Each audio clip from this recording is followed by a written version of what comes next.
안녕하세요. 반갑습니다. 오늘은 셋째 날 8월 16일 화요일입니다.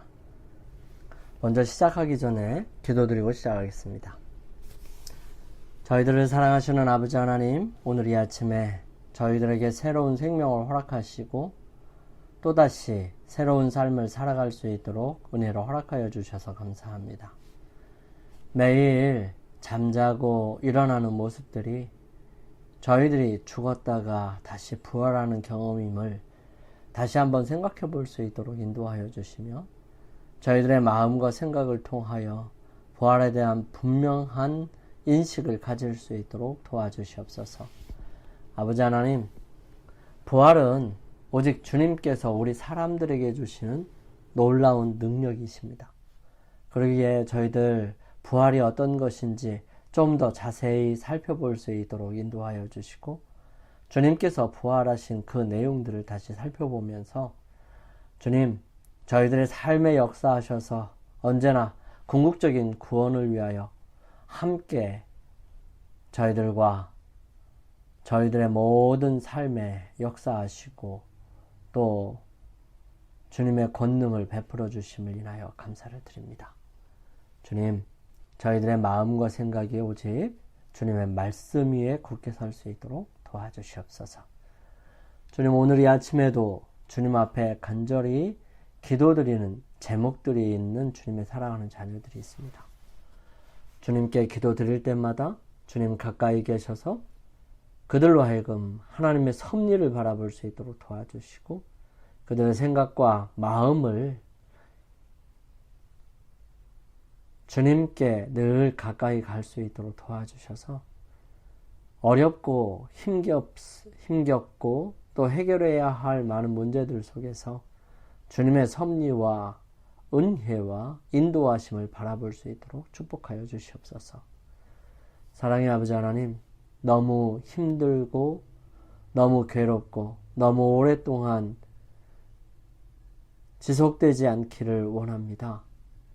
주님, 저희들의 고통과 아픔이 저희들에게 필수적으로 있어야 하는 것이라고 한다면 주님, 저희들에게 속히 배울 수 있도록 인도하여 주셔서 그런 일들이 짧게 잘 맞춰질 수 있도록 도와주시옵소서.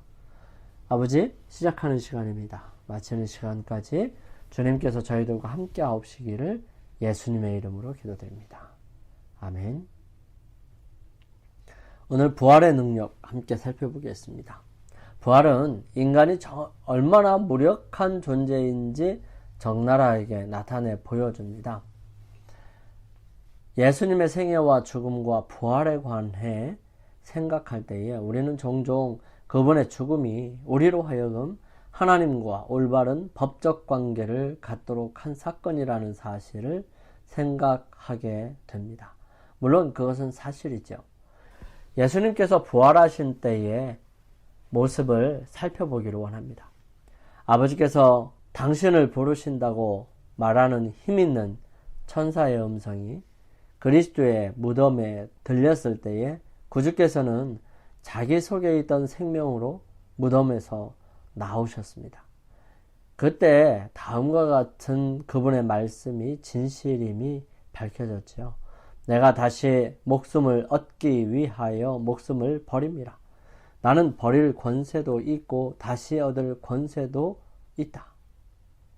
이제 제사장들과 관원들에게 말씀하신 그분의 예언은 성취되었습니다. 너희가 이 성전을 헐라 내가 사흘 동안에 일으키리라. 갈라진 요셉의 무덤을 향하여 그리스도께서는 나는 부활이요 생명이라고 의기양양하게 선포하셨습니다. 이 말씀은 하나님만이 하실 수 있는 말씀입니다. 모든 피조물은 하나님의 뜻과 능력으로 살아갑니다. 그들은 하나님의 생명을 받느냐에 따라 생사가 좌우됩니다. 가장 높은 스랍으로부터 가장 낮은 생물에 이르기까지 모두 다 생명의 근원 되시는 분에게서 생명을 공급받습니다. 하나님과 하나이신 오직 그분만이 나는 내 생명을 버릴 권세도 있고 다시 얻을 권세도 있다고 말씀하실 수 있는 것이죠. 그리스도께서는 당신의 신성 속에 죽음의 속박을 깨칠 수 있는 능력을 가지고 계셨습니다. 주님께서는 잠자는 자들의 처음 익은 열매로 죽음에서 일어나셨지요. 그분은 요제, 즉 흔들어서 드리는 제사의 원형으로서 여호와 앞에 요제를 드렸던 바로 그날에 부활하셨습니다. 1000년 이상 이 상징적인 의식이 거행되어 왔습니다. 추수하는 밭에서 처음 익은 곡식의 이삭들을 모아가지고 6월절 날 예루살렘에 올라가 그들이 가져간 처음 익은 곡식단을 여호와 앞에 감사의 예물로 흔들어 드렸습니다. 낫으로 곡식을 베어 단으로 묶어 드릴 수 있게 되기까지는 이 예물을 드리지 않았죠. 하나님께 헌납한 곡식단은 추수를 예표하였습니다. 그와 같이 처음 익은 열매 되시는 그리스도는 하나님의 나라를 위하여 모아드릴 큰 영적 추수를 표상합니다. 그분의 부활은 죽은 모든 의인의 부활의 모형이요 보증입니다. 우리가 예수님의 죽었다가 다시 사심을 믿을진대 이와 같이 예수 안에서 자는 자들도 하나님이 저와 함께 데리고 오시리라 말씀하십니다. 예수님께서 부활하실 때에 그분은 사로잡혀 있던 한 무리를 무덤에서 데리고 나오셨습니다. 예수님께서 운명하실 때에 있었던 지진은 그들의 무덤을 깨뜨려 열었고요. 그분이 부활하실 때에는 그들도 그분과 함께 일어났던 것입니다. 그들은 하나님의 동역자들이었고요. 목숨을 바쳐 진리를 증거하던 자들이었습니다. 이제 그들은 저희를 죽음에서 일으킨 그분을 위하여 증인이 될 것이었습니다. 주님의 봉사기간 동안에 예수님께서는 죽은 자를 살리셨습니다. 그분은 나인성 과부의 아들과 야이로의 딸과 나사로를 살리셨죠. 그러나 그들은 불멸의 옷을 입지 못했습니다. 살아난 후에도 그들은 여전히 죽음에 정복당했죠. 그렇지만 그리스도께서 부활하실 때 무덤에서 나온 자들은 영생으로 일으킴을 받았던 것입니다. 그들은 죽음과 무덤을 이기신 그리스도의 전승 기념으로서 그분과 함께 승천했던 것입니다. 그리스도께서는 다음과 같이 말씀하셨습니다. 내가 그들을 구속하였으므로 그들은 더 이상 사단의 포로가 아니다. 내가 그들을 나의 능력의 첫 열매로 무덤에서 일으켰으므로 그들은 나와 함께 있어 다시는 결코 죽임을 당하거나 슬픔을 경험하지 않을 것이다 라고 말씀을 하십니다. 그들은 예루살렘 도성에 들어가서 많은 사람들 앞에 나타나서 그리스도께서 죽음에서 살아나셨고 우리도 그분과 같이 일어났다고 선포했습니다. 그렇게 해서 부활의 성스러운 진리가 불멸의 것이 되었던 것입니다. 부활한 성도들은 주의 죽은 자들은 살아나고 우리의 시체들은 일어나리이다 라는 말이 진리임을 증거하였습니다. 그들의 부활은 티끌에 거하는 자들아 너희는 깨어 노래하라.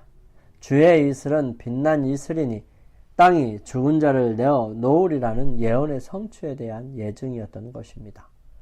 그리스도는 믿는 자에게 부활과 생명이 되십니다.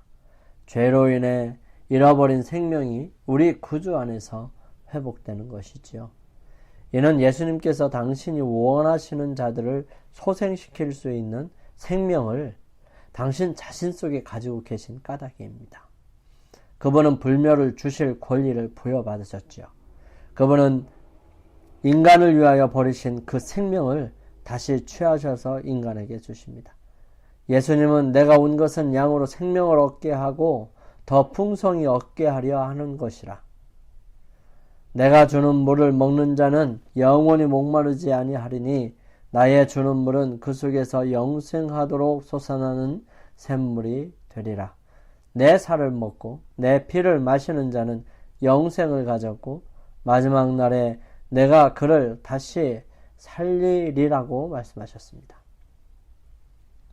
그렇지만 예수님의 부활은 구원에 있어서 특별한 측면을 더해줍니다. 예수님의 부활이 중요한 까닭은 우리도 언젠가 부활할 것이라는 사실을 보여주기 때문만은 아니지요.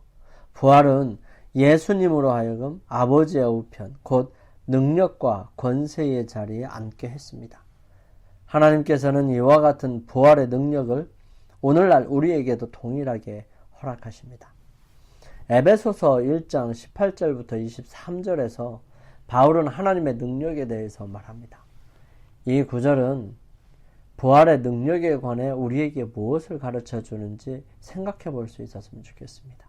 이 구절에서 여러분 자신을 위한 어떤 희망과 약속을 발견할 수 있을지 여러분 함께 의논해 보시기 바랍니다. 너희 마음에 눈을 밝히사 그의 부르심의 소망이 무엇이며 성도 안에서 그 기업의 영광의 풍성함이 무엇이며 그의 힘의 위력으로 역사하심을 따라 믿는 우리에게 베푸신 능력의 지극히 크심이 어떠한 것을 너희로 알게 하시기를 구하노라.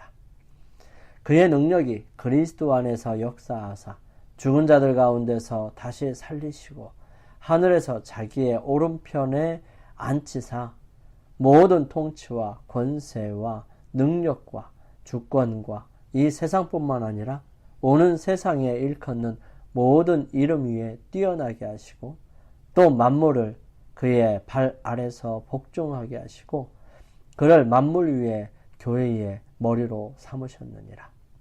교회는 그의 몸이니 만물 안에서 만물을 충만하게 하시는 이의 충만함이니라. 바울은 에베소 교인들이 오직 하나님의 도우심만으로만 올바르게 이해할 수 있는 몇 가지 사실을 깨닫게 되기를 기도했습니다. 첫 번째, 그의 부르심의 소망과 그 기업의 영광의 풍성함이 무엇인지 알기를 원했고요. 우리에게 베푸신 능력의 지극히 크심이 어떠한 것인지를 알게 되기를 기도했던 것입니다. 그런 다음 바울은 이 능력이 얼마나 놀라운 것인지를 묘사하기 위해 노력합니다. 오늘날 우리에게도 유효한 이 능력은 예수님을 죽은 자 가운데서 다시 살려냈을 뿐만 아니라 예수님을 아버지의 권능의 우편에 앉게 한 것과 같은 능력인 것입니다.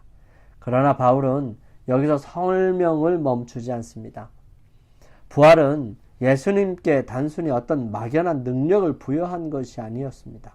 예수님의 부활은 그분에게 다스릴 권세를 주었고요. 영원한 세월 동안 그분의 백성들에게 필요한 모든 일을 행할 수 있게 해 주었습니다.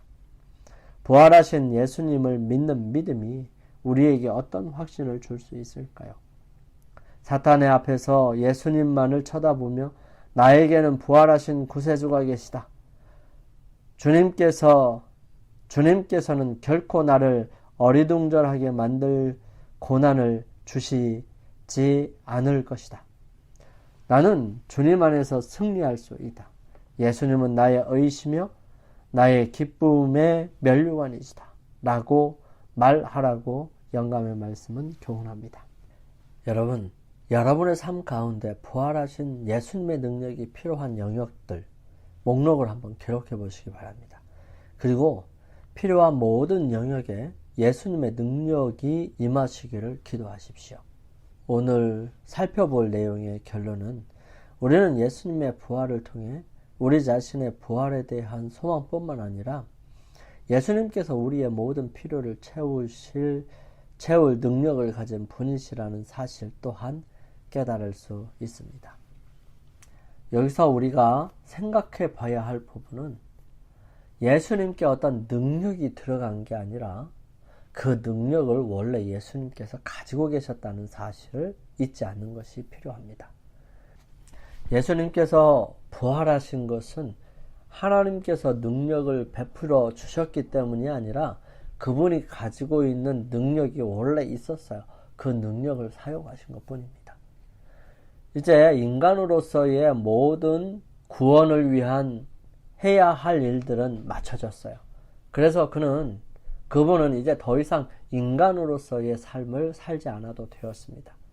그래서 그분은 인간의 모습을 하셨지만 그분이 가지고 있던 신성을 사용하실 수 있으셨어요. 이제 구원에 필요한 대속하는 일에 대하여는 완전히 모든 일들을 다 이루었기 때문에 그렇습니다. 이제 앞으로는 우리 사람들이 예수님의 거룩하신 은혜를 바라고 그분께서 이루어 놓으신 대속을 믿음으로 받는 모든 사람들에게 중보하시고 계시고, 그 중보 사역이 끝나면 이제는 더 이상 그 어떤 것도 이루어 가시지 아니하시고 오셔서 준비된 하나님의 백성들, 당신의 백성들을 데리고 천년의 기간을 시작하시는 것입니다. 영감의 교훈입니다. 부활하신 예수님. 예수님은 요셉의 새 무덤에 누워 계시지 않으신다. 그분은 부활하셔서 하늘로 승천하셨고 거기서 우리를 위하여 중보하고 계신다. 우리에게는 우리를 사랑하셔서 우리를 위해 돌아가신 구주가 계신다. 그러므로 그분을 통하여 우리는 소망과 힘과 용기와 그리고 그분의 보좌에 그분과 함께 할 자리를 가질 수 있게 되었다. 그대가 그분을 부를 때 그분께서는 언제든지 그대를 도우실 수 있고 또한 즐겨 도와주신다. 교회증언 8권 128페이지에 있는 말씀이에요. 우리 함께 기도드리겠습니다. 사랑의 아버지 하나님, 주님께서 이 땅에 오셔서 인간으로 사시다가 돌아가시고 부활하셔서 하나님 보좌 우편에 앉으셔서 오늘 저를 위하여 필요를 채우시기 위해 일하실 수 있는 능력을 가지셨음을 기억하게 하시니 감사합니다. 예수님의 능력이 이제 예수님의 능력이 제 안에 역사할 수 있도록 예수님을 저의 마음에 초청하게 도와주시옵소서. 주님의 권능이 저희들의 삶을 끝까지 인도하셔서 주님께서 이루실 거룩한 그 놀라운 일들이 이루어지고 완성될 수 있도록 인도하여 주시옵소서. 그러므로 저희들이 주님 안에서 새롭게 되고 온전하게 되게 인도하여 주시옵기를 저희들을 사랑하시는 예수님의 이름으로 간절히 기도드립니다. 아멘. 감사합니다. 오늘 하루도 주님 안에서 승리하시기 위하여 주님 앞에 나아가는 개인적인 시간을 갖게 되길 바랍니다. 저는 내일 아침 이 시간 다시 찾아뵙겠습니다. 감사합니다.